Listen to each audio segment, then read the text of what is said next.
Saat itu sekitar tahun 2016. Waktu itu terakhir kali kami sekeluarga berlibur ke Jogja.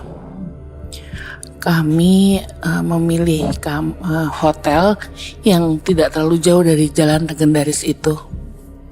Hotelnya bukan hotel berbintang sih, tapi ya cukup representatif lah.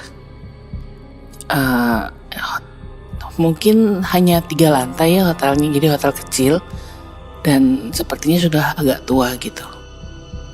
Kami dapat kamar di lantai 1 dan kamar kami tuh tepat di ujung lorong lantai 1 itu.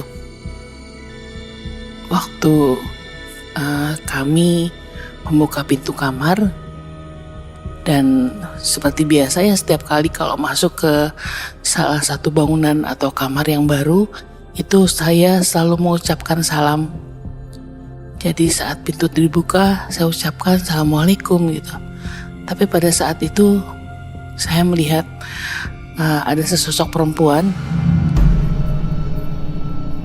yang sedang tidur di atas tempat tidur kami.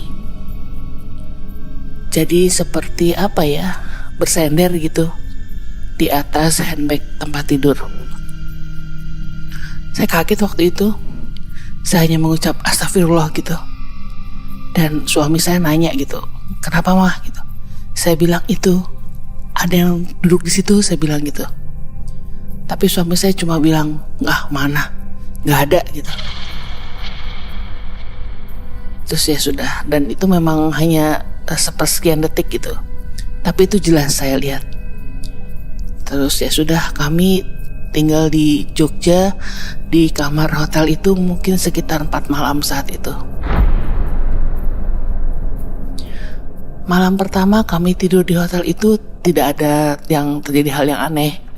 Hanya pada saat tengah malam saya mendengar alunan gending Jawa yang cukup kencang. Dan itu keras banget ya, maksudnya kedengeran jelas gitu. Seperti ada acara mantenan gitu di lantai bawah. Kan hotel kami di lantai 1 ya. Jadi kalau ada mantenan atau ada acara apa gitu yang mempergunakan musik gending seperti itu, pasti terdengar jelas. Saya pikir ya sudahlah, mungkin karena di Jogja dan lagi liburan, ya wajar ya kalau ada gamelanan gitu pada saat malam hari. Esok paginya pada saat sarapan saya bertanya pada resepsionis.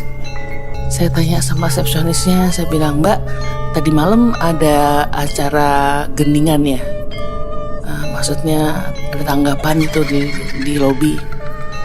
Dan mbaknya hanya mengong dan bilang, "Nggak ada apa-apa Bu tadi malam."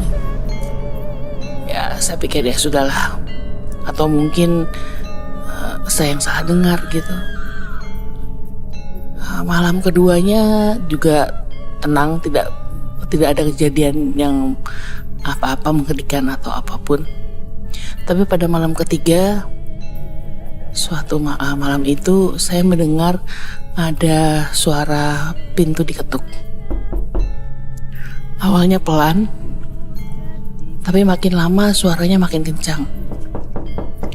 Saya mencoba mengintip dari lubang pintu dan tidak ada apa-apa sih.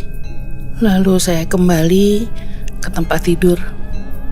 Tapi begitu saya kembali ke tempat tidur, ketukan pintu itu makin keras. Dan keras sekali waktu itu. Saya mencoba membangunkan suami saya. Suami saya cuma bilang, "Apa sih?" gitu. "Ada yang ngetok," saya bilang gitu. Lalu dia bangun dan dia mengintip juga dari lubang kunci. Dia bilang, "Gak ada apa-apa kok Ma. Kamu salah dengar kali," katanya begitu. "Ayo tidur lagi." Terus ya sudah, saya mencoba untuk tidur lagi. Tapi beberapa saat kemudian ketukan itu terdengar lagi. Dan kali ini tambah kencang suaranya. Akhirnya saya bangun dan saya kembali mengintip di lubang pintu. Tidak ada apa-apa sih. Dan anehnya saat itu saya punya keinginan untuk keluar. Jadi saya buka pintu kamar saya.